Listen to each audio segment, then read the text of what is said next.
Grabar, Javier, sin ningún problema. Ok. Dar comienzo a esta clase número 4, sin antes presentar al equipo. Está don Hardy y don Javier Reyes, que nos ayudan en todo el tema de soporte. Don José Aguilar, que está en la coordinación con alumnos y hace posible también todos los aspectos de coordinación y logística. Nos acompaña Viviana Rioseco, que es nuestra intérprete de señas, que va a prestar especial atención si alguna o alguno de ustedes tiene alguna condición diferente y necesita algún tipo de apoyo. Y en este caso hemos incorporado también a Paulina, que es asesora previsional, relatora, y ella está con una situación de salud, por lo tanto no puede hablar, pero decidimos incorporarla porque puede responder preguntas por chat. Entonces, si alguien tiene una pregunta de carácter más privado y requiere pimponear con ella, va a estar durante toda la clase acompañándonos para que, mientras yo desarrollo la materia, ella también pueda responder alguna inquietud. Sin perjuicio que igual las preguntas que ustedes tengan a nivel curso o personal o generales, las pueden hacer también levantando la manito virtual o levantando la mano física, y ahí se acercan al computador que está adelante con la pantalla para poder escucharlas claramente y poder avanzar con la materia. Tenemos una clase hasta las 9:20 y vamos a hacerlo de una, porque esto está concentrado en la clase número 4. ¿Alguna indicación, José, de carácter general? Sí, quisiera pasar recordando lo siguiente. Yo les he mandado a cada una de las personas que me faltan de repente algunos datos, le he mandado correo para, digamos, que me respondan un formulario y de esa manera obtener esos datos. Es fundamental que tener esos datos porque sin esos datos no los podemos ingresar básicamente a la plataforma y no quedan como beneficiarios, por lo tanto no pueden obtener su certificado. Entonces, yo los invito a que por favor revisen el correo y respondan ese, digamos, el formulario a quienes se lo mandé. Yo se lo mandé solamente a las personas que faltaban y me llegaron varias respuestas, pero faltan varias más. Eso, revisen el correo que yo les mandé un formulario de inscripción, digamos, que solamente pide unos datos bien generales para que lo puedan llenar. Y lo otro, que también es igual de importante, es que recuerden rendir la prueba inicial de diagnóstico de la plataforma. Yo también les mandé un correíto a todos y a todas con un instructivo de cómo se entra a la plataforma, cómo te llega el usuario, en qué manera, cuál es el asunto del correo. Ahí sale el paso a paso de cómo se entra a la plataforma perdón, en ese instructivo. Entonces la idea es que revisen su correo, todo esto del instructivo para la plataforma y el tema del formulario. Esas dos cositas. Si alguno tiene cualquier duda, que se contacte conmigo, por favor, y yo los puedo orientar en cualquier cosa que necesiten, pero es necesario que tengan estos datos listos y también la prueba de diagnóstica lista que no tiene ningún tipo de dificultad, esto es solamente diagnóstico, si les va mal da lo mismo porque es netamente diagnóstico, pero es importante que esté rendida. Si le va mal, digamos, no influye en absolutamente nada, solamente tiene que estar rendida. Eso es lo que quería comunicarles, es muy importante estas dos cosas, lo de la inscripción, el formulario y lo de la prueba inicial en la plataforma. Eso por mi parte, Hernán, no te quito más tiempo. Disculpa. Súper. Eh, Gracias. Me refieren por acá en masa a las estudiantes que tienen dificultades para ingresar a la plataforma, que la interfaz de la página no les permite acceder con sus datos, no pueden ingresar el correo ni la contraseña. ¿Qué ¿Le se llegó el hace? usuario? Le llegó su usuario todo correcto, ¿no? Están silenciados. No sé si me... Y me señalan también que el correo borra los mensajes, que no pueden visualizar su clave. Eso me comentan. El correo borra los Ya, mensajes. No estoy entendiendo muy podemos bien. ver después, podemos después intercambiar, Freddy, algún tipo de contacto para Sí, poder qué sí. está pasando y qué Freddy, recomendación se les puede hagamos dar. una cosa. Tú tienes mi correo por ahí, yo te he escrito varias veces. Como para pasárselo a la... O igual yo lo puedo escribir por acá. José, mira, Eso. acá tengo el teléfono de un estudiante ¿Mm? y estoy en una página que se llama plataformafc.utalca.cl y Sí. claro, llegan a una interfaz en donde tienen que colocar su nombre de usuario y su contraseña. Sin embargo, yo intento seleccionar sobre esa casilla y no me permite escribir ningún dato. Es como que fuera solamente una imagen. No, pero a ver, esta es la imagen que yo necesito. Ya, mira, Bueno, dejemos el punto anotado y sí, tratemos de... escríbelo por favor, yo Sí, voy a ver cómo eso. lo vemos, porque eso es fundamental. Veámoslo ahí ¿Ya? por Ahí después interno. escríbame por favor y yo les mando, no sé, cualquier información, el link, quizás ese link no está bien, no sé, les mando todo lo que es necesario de nuevo, para que lo puedan, digamos, hacer. Ya, pues entonces démosle con la clase. Vamos a hacer una bajada ahora del tema al sistema de pensiones chileno. En las clases anteriores estuvimos viendo temas de seguridad social, estuvimos viendo cómo funciona en términos generales el tema de pensiones y ahora vamos a tener una bajada más concreta a lo que es el sistema previsional en Chile. Les recuerdo que frente a cualquier inquietud que tengan, nos pueden levantar la mano y nosotros gustosos les recogemos la pregunta y les contestamos. Entonces, decíamos que este sistema de pensiones, usábamos la metáfora de que era una mesa que tenía tres patas y que había un pilar contributivo obligatorio, que había un pilar voluntario y que había un pilar solidario estatal. Y en esa lógica teníamos en el contributivo obligatorio una cotización obligatoria del 10% que nos permitía acceder o a una pensión de vejez o a una pensión de invalidez o, en el caso del fallecimiento de algún afiliado o afiliada, a una pensión de sobrevivencia. Y en el pilar contributivo voluntario teníamos algunos instrumentos de ahorro, como los depósitos convenidos, los APB y la cuenta 2, que son fórmulas donde uno puede ingresar capitales a la AFP o otra institución autorizada para que pueda complementar lo que va juntando y reuniendo por la vía de la cotización obligatoria. Y finalmente nos encontrábamos con este pilar contributivo estatal o el ex pilar solidario, que tiene por un lado el aporte previsional solidario de invalidez, la pensión básica solidaria de invalidez y lo que era antes el aporte previsional solidario vejez y la tema de apoyo a la vejez se reemplazó por la PGU. Entonces, cuando miramos el tema del ahorro, y nosotros que venimos llegando ahora de un conversatorio en Linares, nos dimos cuenta que el ahorro es un tema complejo, uno porque no estamos tan acostumbrados a destinar y sacrificar gasto presente para un consumo futuro, o dejar de consumir algo ahora para tener el día de mañana un beneficio mayor. Por lo tanto, nos tenemos que preguntar siempre cuáles son los niveles de ingreso que tenemos y cómo de ese nivel de ingreso podemos destinar algo al ahorro. Y especialmente pensando en esta perspectiva de largo plazo, cuando ustedes ya estén en una edad de cumplimiento para pensionarse por vejez, 60 años las mujeres y 65 los hombres.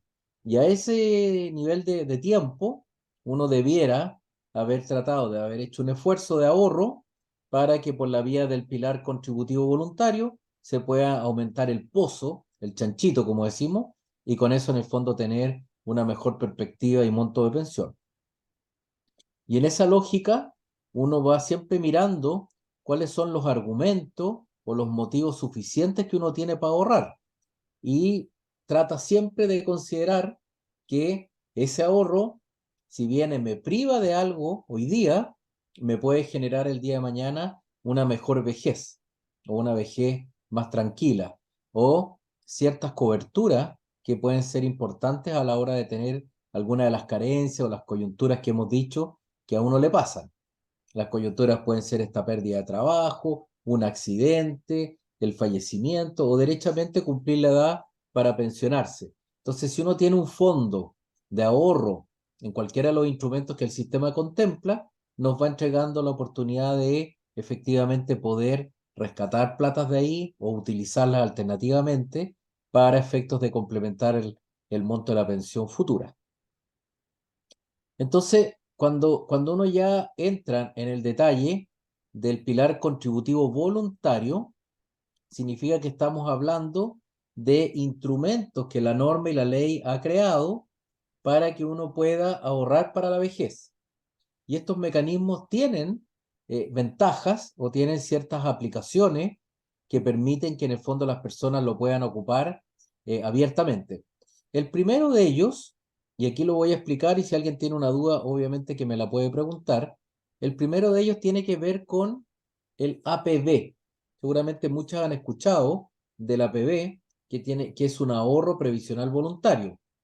Y esta APB tiene como objetivo fundamental permitir que uno deposite o ingrese más recursos que el 10% obligatorio que nos descuenta de nuestro sueldo.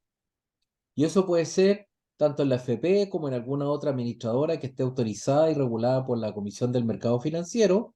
Por lo tanto, no son instrumentos privativos de la FP. Uno los puede tener otra institución y después estos recursos, al destinarlos a pensión, uno los puede, obviamente, y darle instrucción a la FP para que se vayan al fondo de pensión y al cálculo de la pensión definitiva, o puede pedir que se traspasen desde la administradora de fondos de inversión, desde la empresa de fondos mutuos o desde la compañía de seguro, de tal manera que eso que nosotros ahorramos fuera de la AFP pueda ser ingresado. Y uno se puede preguntar siempre qué ganamos con esto. Y lo que los APB entregan son beneficios tributarios. Es decir, si yo cotizo en una AFP o en una institución autorizada, una APB tipo régimen A, significa en términos generales que por cada 100 pesos que yo ahorre, el Estado me va a dar 15.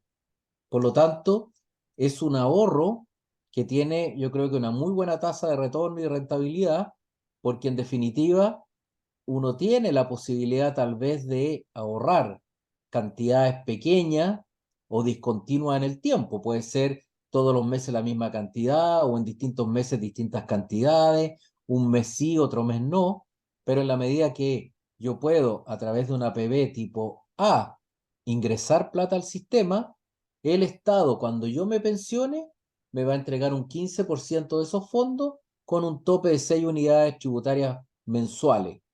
Por lo tanto, hay ahí un límite, pero que en definitiva, para la capacidad de ahorro que podamos generar, aparece como muy atractivo tomar este tipo de APB. ¿A quién se le recomienda en general esta APB? Aquellas personas que están como exentas de pagar impuestos, que tienen ingresos que pueden ir por debajo de los 770.000 pesos.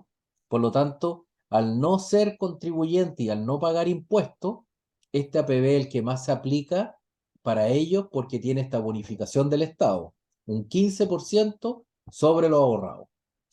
En cambio, la APB tipo B tiene una opción que permite disminuir la base imponible. O sea, yo tengo un sueldo y ese sueldo va a tener una base imponible, cuánto se va a destinar a pagar impuestos, y eso en general son sobre rentas mensuales superiores a los 770. Y en ese caso, aplica que cuando yo pido y determino que es una PB régimen B, disminuye la base imponible sobre la cual se calcula el impuesto a la renta. Por lo tanto, tiene ahí un beneficio más directo y obtengo o puedo obtener una mayor devolución de impuestos una vez que yo haga la declaración de la misma. Entonces, estos son los dos instrumentos que aplican tanto para APBs individuales como para APBs colectivos. Por eso que ustedes ven ahí en la pantalla APB y APBC. Y la APBC es un APB colectivo a nivel de una organización, de una empresa, que determina en el fondo un aporte para que también se pueda estar fomentando esta cultura del ahorro. ¿Alguien tiene alguna pregunta con respecto a APB o esta materia? Pasemos entonces a el... ¿Sí? ¿Freddy? Ninguna por ahora, Hernán. Ok, gracias por la aclaración. Entonces tenemos la opción de que tengamos estos instrumentos voluntarios y obtengamos los beneficios del mismo. Pero también tenemos la posibilidad de aplicar un instrumento que tiene que ver con la famosa cuenta 2 o la cuenta de ahorro voluntario. Es otro instrumento donde uno puede ahorrar las cantidades que quiera, en la temporalidad que quiera, un mes sí, otro mes no, con más plata o menos plata, y en alguno de los multifondos. Y esta plata que se acumula, yo la puedo girar o la puedo retirar cuando quiera y hasta 24 veces en el año. Entonces, es un instrumento de ahorro de alta liquidez, no como el APB, que tiene más bien un destino para aumentar la pensión. Esta cuenta 2 es una cuenta de ahorro como las que uno tuvo en su tiempo en el Banco Estado o tiene en otros bancos, en otras instituciones, y permite que ahí están los fondos que están sujetos a rentabilidad y que en el fondo pueden permitirnos también aumentar nuestros capitales. Si al momento de pensionarme yo no quisiera que esta cuenta 2 se sumara a mis fondos obligatorios, obviamente le indico a la AFP que no lo quiero incorporar al trámite de pensión y por lo tanto queda como plata disponible mía. Me puedo pensionar y la plata va a quedar igual en la cuenta 2 en la AFP para esta libre disponibilidad. Por lo tanto, es un instrumento bastante ágil, bastante dinámico y de muy alta, como digo yo, liquidez porque se puede retirar cuando yo estime conveniente. ¿Alguien ahí de los alumnos, Freddy, tiene cuenta 2 en la FP? ¿Si ha estado trabajando o trabaja actualmente?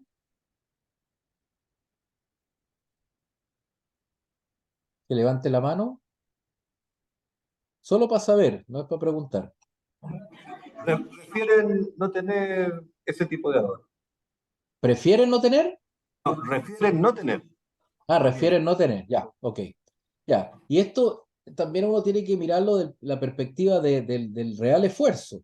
Muchas veces, si uno tiene ingresos, esos recursos no dan para poder ahorrar. Pero si dieran, independiente que ustedes puedan pensar que esos recursos los van a ocupar después, el instrumento de la cuenta 2 es bastante útil para esos efectos. Oye, Y hay perdón, una también, consulta. sí, por favor, Disculpa, una consulta personal. La por cuenta favor. 2, ¿cuánto, digamos, tiene algún costo adicional, digamos, a lo que te cobran por tener una cuenta normal, digamos?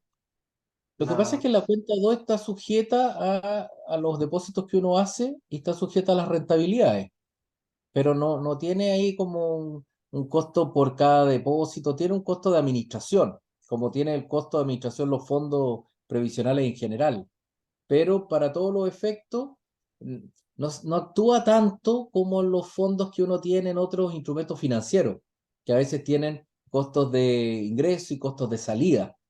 En este claro, caso, uno ingresa fondos a la FP y tiene ese costo de administración, así como los fondos previsionales también lo tienen.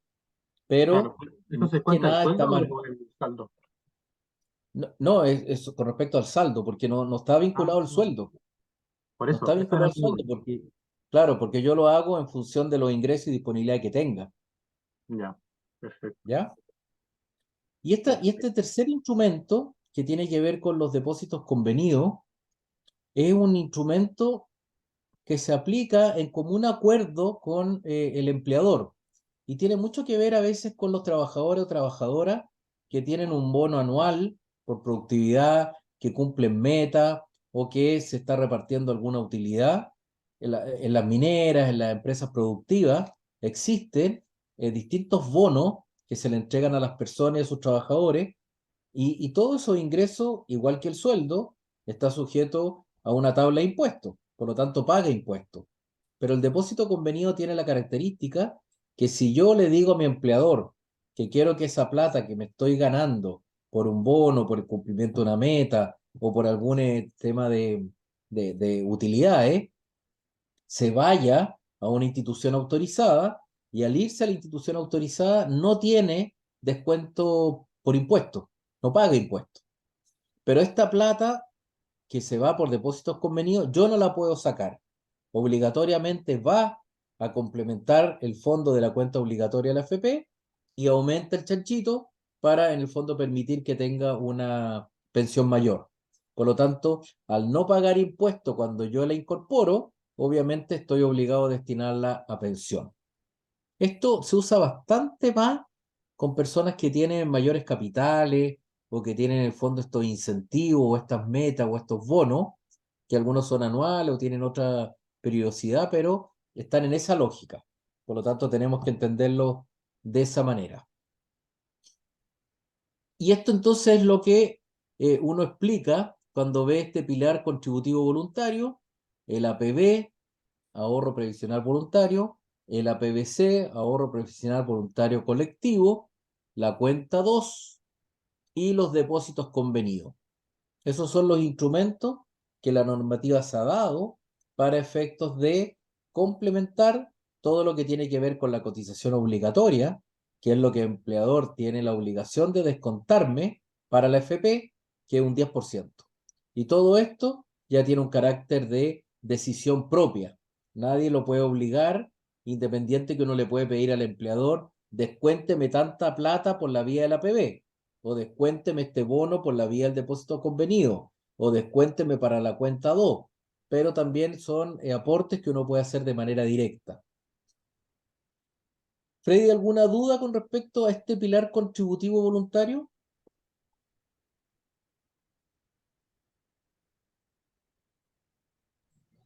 No, ninguna. Ya, gracias. Y vamos a pasar entonces a la tercera patita de la mesa de este sistema previsional chileno, que tiene este tercer tema, que tiene que ver con lo contributivo estatal o lo solidario. Es que el Estado se hace parte y participa aportando recursos. Aquí existía lo que yo les decía antes, la pensión básica solidaria, que la tienen que haber escuchado muchas veces, la PBS o el aporte previsional solidario de vejez. Y esos se eliminaron y quedaron reemplazados por la famosa PGU. Pero para mantener lo que tenía que ver con la pensión básica solidaria de invalidez y el aporte previsional solidario de invalidez, se mantuvo este beneficio y obviamente se aumentó su cobertura. Por lo tanto, las personas que están sometidas a invalidez y tienen recursos más bien bajos, o pueden recibir la pensión básica solidaria de invalidez, o adicionalmente también el aporte previsional solidario de invalidez. Y los que tienen recursos bajos y además otros requisitos, están en este momento accediendo a la pensión garantizada universal. Y aquí me quiero detener un poquitito porque la pensión garantizada universal está pensada para todos aquellos que hayan cumplido los 65 años y integren, lo voy a decir al revés, integren el 90% de las familias de menores ingresos a la población, o no integren un grupo familiar perteneciente al 10% de más altos ingresos de la población chilena. Por lo tanto, hay dos criterios aquí que estamos ya empezando a evaluar. Un criterio etario de edad y un criterio de vulnerabilidad. Para que una persona obtenga la PGU, tiene que tener cumplido los 65 años y no tiene que integrar el 10% más rico de la población chilena. Ese porcentaje es bajo. Por lo tanto, hoy día muchas más personas integran obviamente el 90% de la población de menores ingresos. Por lo tanto, acceden a la PGU. Pero para que también accedan, hay un criterio de residencia.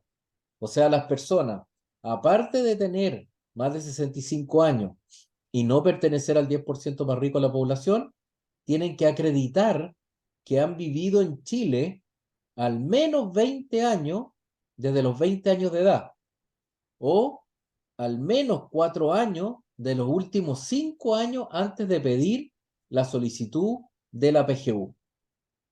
Entonces, aquí se van viendo los tres criterios: edad, vulnerabilidad y residencia. Y eso es bien importante porque es lo que ha reemplazado la pensión básica solidaria de vejez, ¿ya? Y si uno mira estos requisitos generales, entiende por qué en el cuadro la pensión básica solidaria de invalidez y el aporte previsional solidario de invalidez tiene un capítulo aparte. Entonces voy a volver ahora atrás para explicar cómo quedó constituido el tema de la invalidez de acuerdo a este pilar no contributivo estatal, y después vamos a volver a repasar los criterios de la PGU para bajar un poquito más esa información y entenderla de mejor manera. Entonces, el pilar no contributivo estatal, o lo que se llamaba el pilar solidario, sigue manteniendo la pensión básica solidaria de invalidez para ¿quiénes?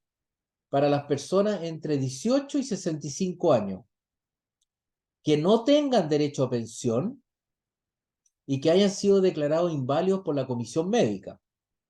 Y a ellos se les exige 5 años de residencia en Chile en los últimos 6 años antes de pedir este beneficio que es la pensión básica solidaria de invalidez.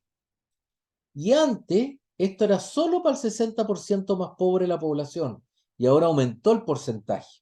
Por lo tanto, quienes pertenezcan al 80% de la población más vulnerable de Chile, que lo determina este famoso registro social de hogares, pueden acceder a esta pensión básica solidaria de invalidez si además han vivido los últimos 5 años de los últimos 6, si además la invalidez la declaró una comisión médica, si no tienen derecho a pensión y tienen entre 18 y 64 o 65 años cumplidos.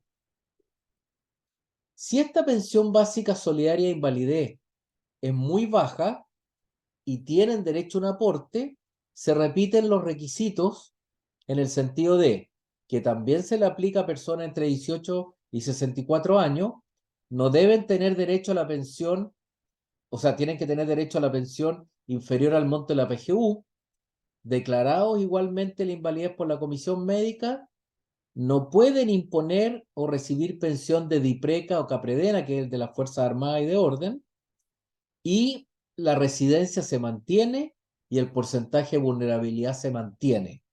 Por lo tanto, aquellas personas que se le ha declarado una invalidez y que tienen pocos recursos, han cotizado poco y están en esa condición más bien desmejorada, pueden recibir la pensión básica solidaria de invalidez o pueden recibir un aporte previsional solidario de invalidez. Tal vez esto parece un trabalengua y tiene muchos conceptos cruzados, pero quédense con que en este pilar solidario el Estado se preocupa de aquellas personas que están en esa condición más vulnerable y al mismo tiempo se preocupa de darles un ingreso sustitutivo para que puedan tener una condición de vida un poco mejor. ¿Ya? Y es por eso que nos volvemos a encontrar con el tema de la PGU, que es lo que está primando hace muy poquitito, que ya ha estado desde el año pasado aplicándose y que lo más probable es que ustedes ya seguramente tengan a alguien en la familia que lo haya podido obtener. Si bien es cierto, el requisito es cumplido a los 65 años, no necesariamente la persona tiene que estar pensionada. Una persona podría estar trabajando, tener los 65 años, no integrar el 10% más rico de la población, tener residencia en Chile los últimos 20 años y los últimos 4 de haber pedido la PGU y obtendría la PGU. No necesariamente tiene que estar pensionado. Por eso lo aclaro, porque en algunas veces esta pregunta se hace y la respuesta queda un poquito amplia. ¿Cuál es el monto de la PGU? La PGU tiene un monto de 206.173 pesos y lo reciben íntegramente, o sea, reciben el monto total aquellas personas que tengan una pensión base menor a 702.000 pesos. Si yo, como ingreso, como pensión, tengo menos de 702.000 pesos, obtengo 100% de la PGU. Y si mi ingreso es entre 702.000 pesos y 1.114.000, obtengo una PGU proporcional. Por lo tanto, si ya tengo una pensión base mayor a 1.114.000, ya recibo 0% de PGU. Pero si tengo una pensión base entre 1.114.000 y 702, voy a recibir el proporcional que me corresponde y que se calcula. Obviamente esto no lo reciben las personas que están pensionadas por DIPRECA y CAPREDENA. ¿Cómo estamos con la hora, José?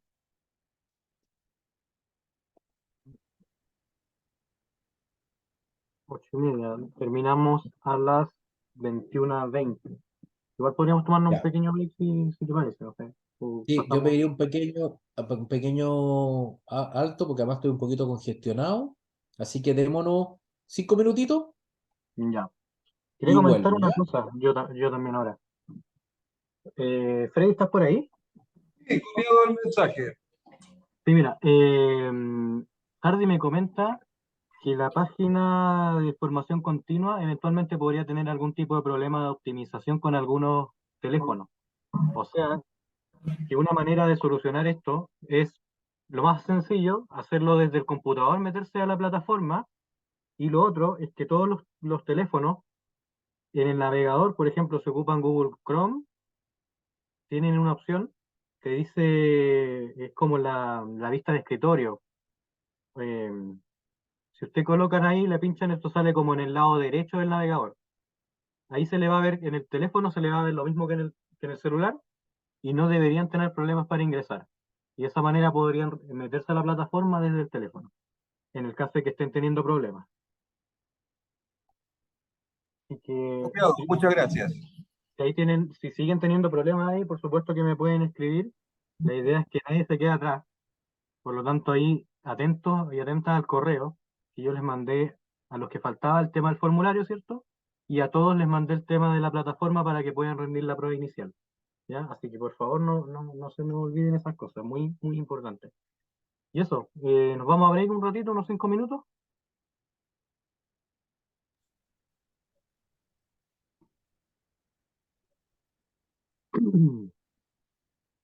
Volvemos a las 8:40, Javier. Perfecto, ¿Ya? perfecto. Ya, Vale, vale. Nos vemos avísame, entonces. avísame Nos antes. vemos en un ratito.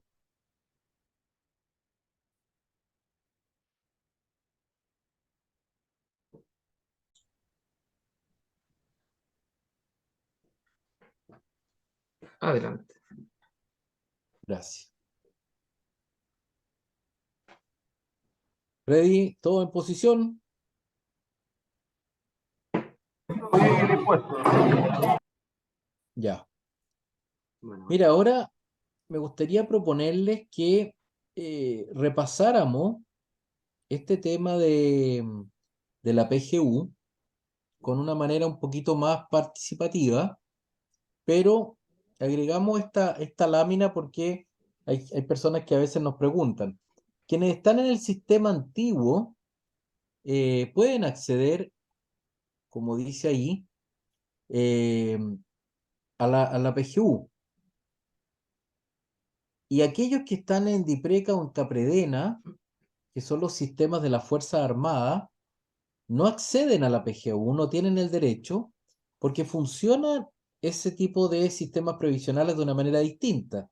Tienen sus propias normas, tienen los recursos que les transfiere el Estado, y además el Estado les transfiere recursos porque al ser un sistema de reparto, es decir, aquellas personas que trabajan financian a aquellos que están pensionados, con esa lógica las platas no alcanzan y es por eso que el Estado aporta recursos.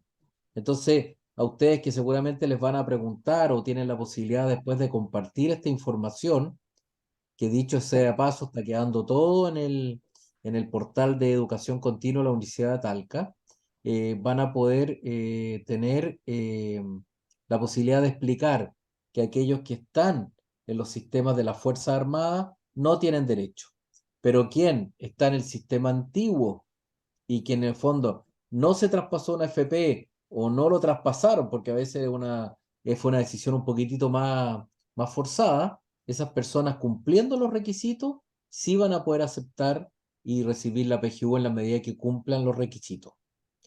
Freddy, entonces ahora vamos a hacer un ejercicio que lo podemos plantear de la siguiente manera. Vamos a tirar un caso muy simple y alguien del público nuestras queridas alumnas o alumnos van a levantar la mano, alguno de ellos, para dar la respuesta. ¿Ya? Primer caso.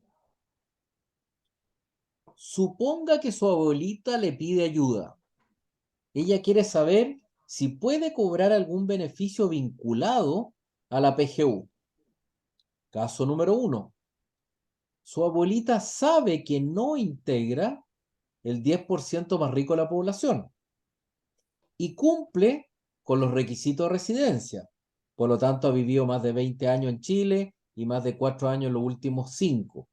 Y ella tiene 62 años. ¿Su abuelita recibe algún beneficio de la PGU? ¿Quién puede contestar? Y si recibe, ¿cuánto recibe? ¿Todo o una parte?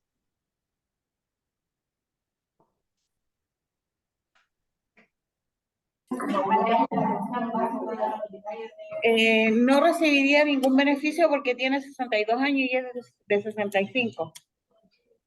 Excelente. Esa es la idea. Un aplauso para la alumna. Entonces, aquí ya tenemos un primer criterio. Esta abuelita, por más amorosa que se vea, al no tener los 65 años, no recibe PGU. No recibe una parte, ni lo recibe todo, porque uno de los requisitos es tener la edad de los 65 años. Caso número 2. Su abuelita sabe que no integra el 10% más rico de la población y cumple con los requisitos de residencia.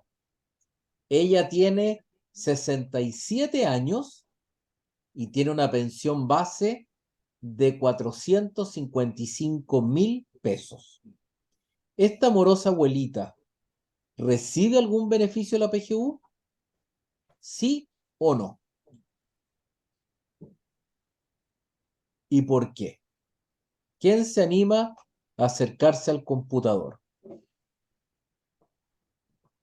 Tiene que ser de a una, ¿eh? No todas juntas.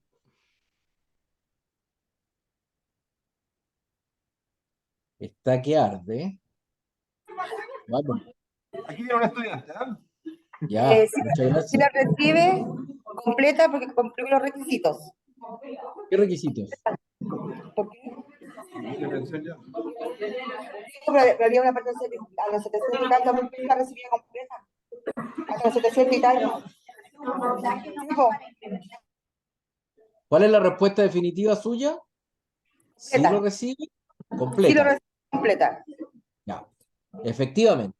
¿Ve? Porque tiene más de 65 años y tiene una pensión base menor a 702.000.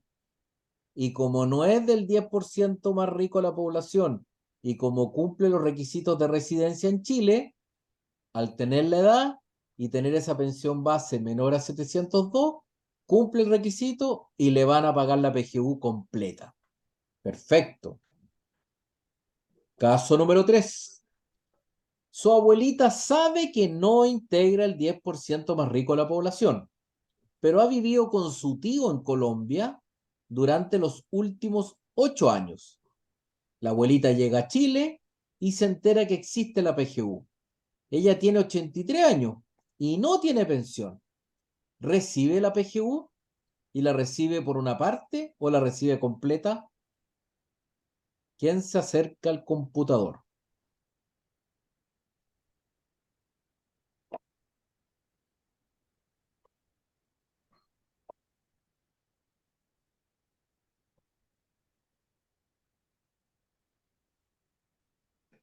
A usted, Freddy, le acerca al computador, como sea más fácil. No, ninguna quiere salir, pero refieren que no la recibe porque no ha vivido los últimos 4 años en No, Chile. pues, Freddy, usted es profesor, pues. ¿Cómo no va a salir ninguna? O que alguien lo grite, por último. Que lo grite. Una.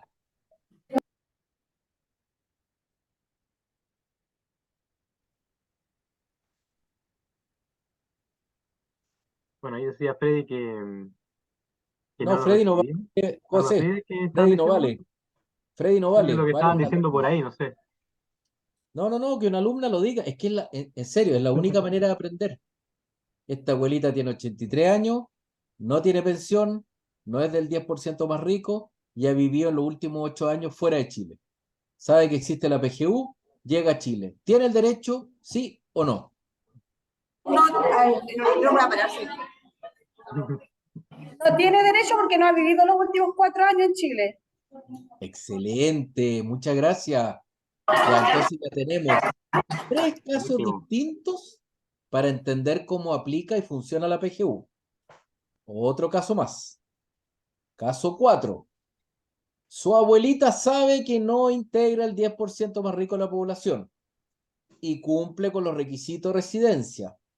Ella tiene 71 años y su pensión base es de 1.356.000. Si ven que aquí pasó algo, se me cortó la luz.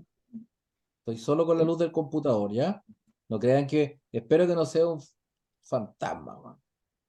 Bueno, aquí estoy, ya. Se me cortó la luz en mi casa, por eso que estoy con este problema, un apagón, ¿ya? Ya. Sigamos. ¿Me ven, no es cierto? Sí, Sí. te ve bien. Ya, entonces la abuelita que tiene 71 años y que gana 1.356.000, ¿tiene derecho a la PGU? ¿Quién más se acerca al computador, por favor? O abra el micrófono, Freddy, para escuchar a alguien. No recibe. Ya, ahí volvió la técnica. Bueno, Que hable de una, que si hablan todas juntas ahora no se puede escuchar. Delphi.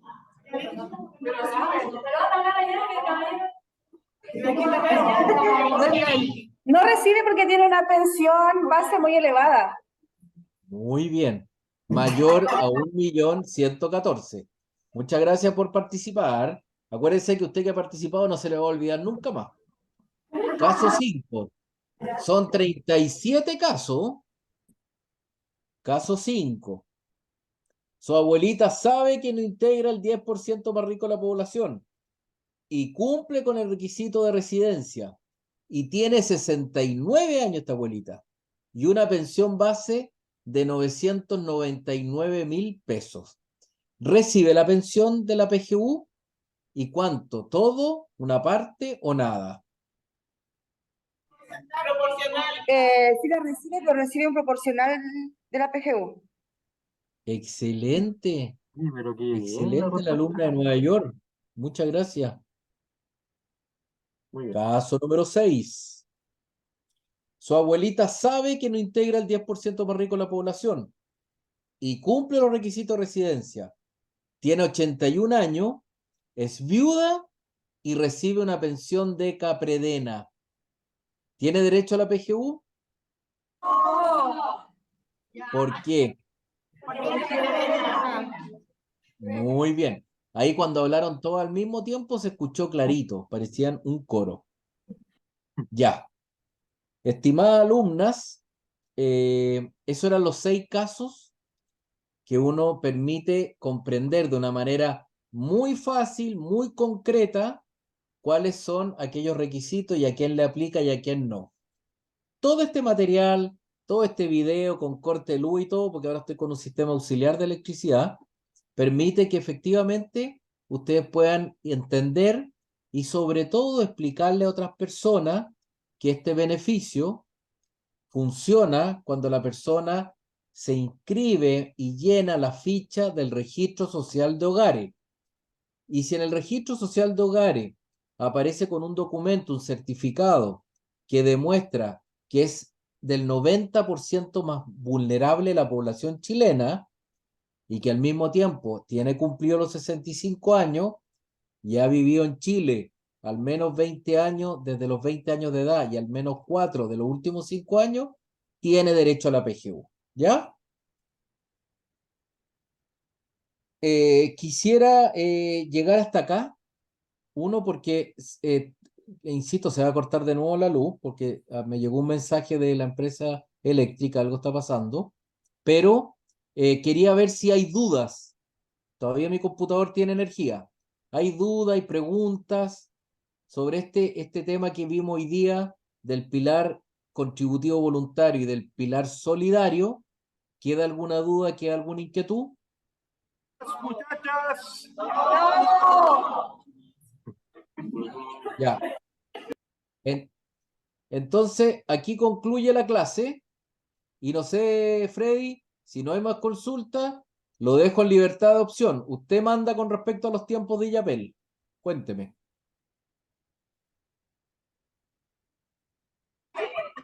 perdón, ¿me puede repetir la consulta?